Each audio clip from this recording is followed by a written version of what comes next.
दोस्तों सारी खबर पाने के लिए चैनल को सब्सक्राइब करें और उसके बाद ऑल नोटिफिकेशन पर क्लिक ज़रूर करें।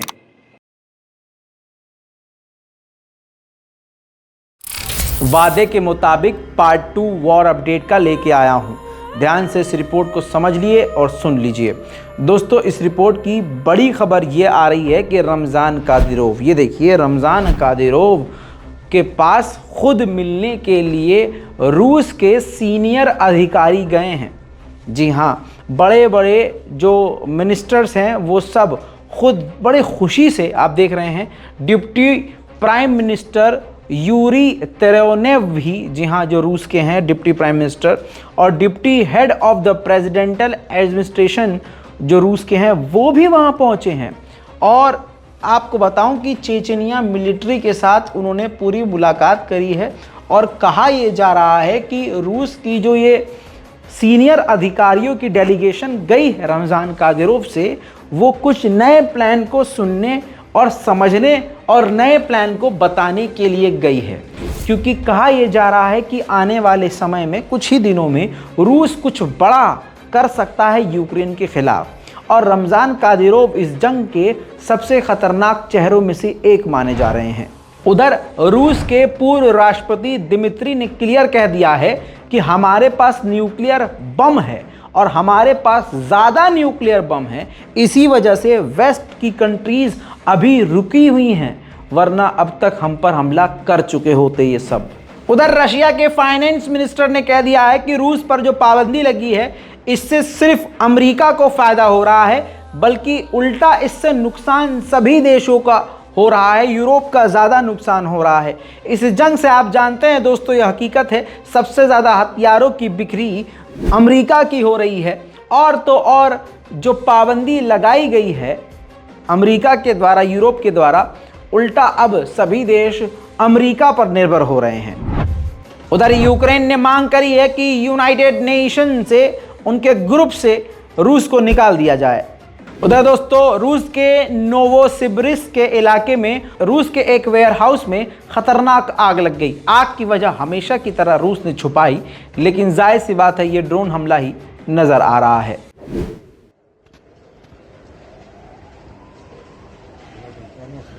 Был цех и нет цеха.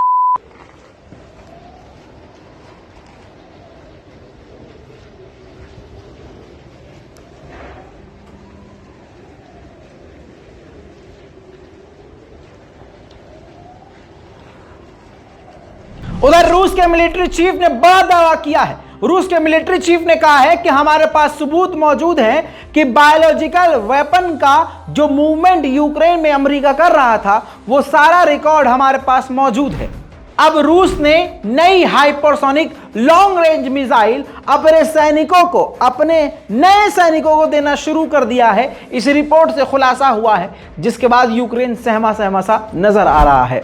रूस के सैनिक दूसरी तरफ नए एंटी एयरक्राफ्ट सिस्टम टेस्ट कर रहे हैं और उसको तैनात भी कर रहे हैं। जहां पर रूस को कमजोर हो जाना चाहिए था, अब रूस और मजबूत होता हुआ नजर आ रहा है।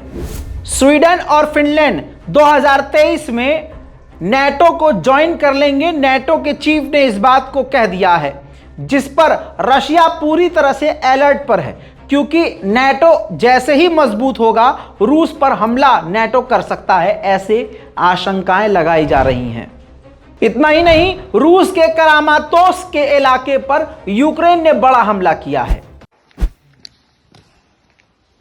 Живой?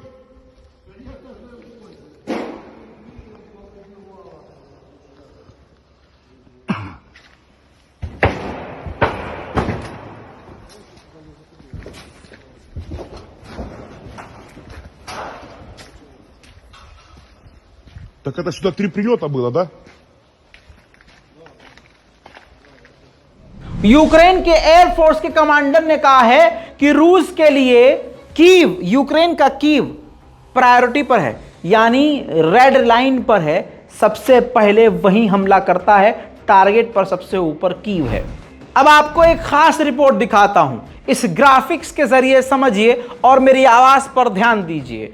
जो इस पूरी जंग में, यूक्रेन और रूस की जंग में जो मारे गए टोटल लोग हैं, आम लोग जो हैं, सिविलियन जो मारे गए हैं, 6,755 लोग मारे गए हैं, 10,607 लोग घायल हुए हैं, 11 मिलियन लोग अपने देश को छोड़ चुके हैं, 7.9 मिलियन लोग यूक्रेन छोड़कर यूरोप चले गए हैं। रशिया और यूक्रेन की ये जंग इंटरनेशनल पॉलिटिक्स को भी झटका दे रही है।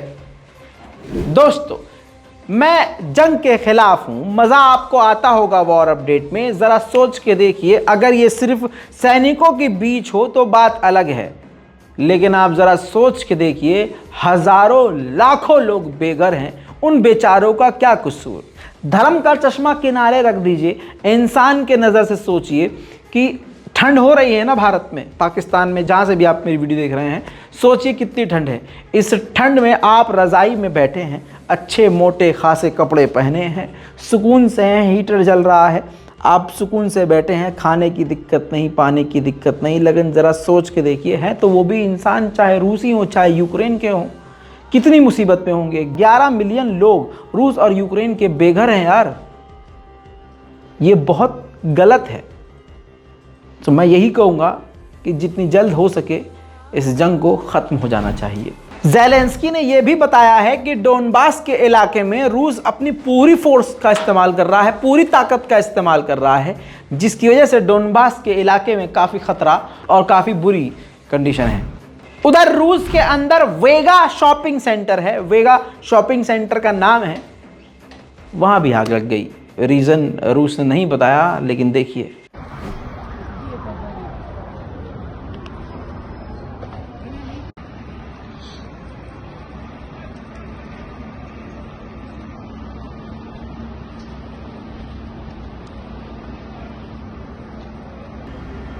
वहीं रूस ने S-300 फायर किया है। ताज़ा तस्वीरें खुद रूस ने जारी करी हैं, जिसमें यूक्रेन के हमलों को रोकने के लिए S-300 को रूस ने दागा है।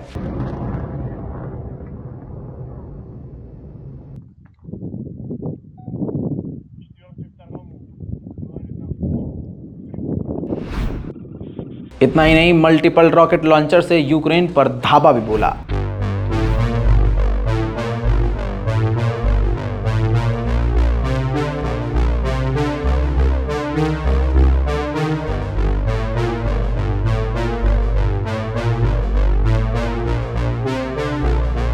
दोनों तरफ से खूनी ये जंग जारी है, हालात बद से बदतर होते जा रहे हैं।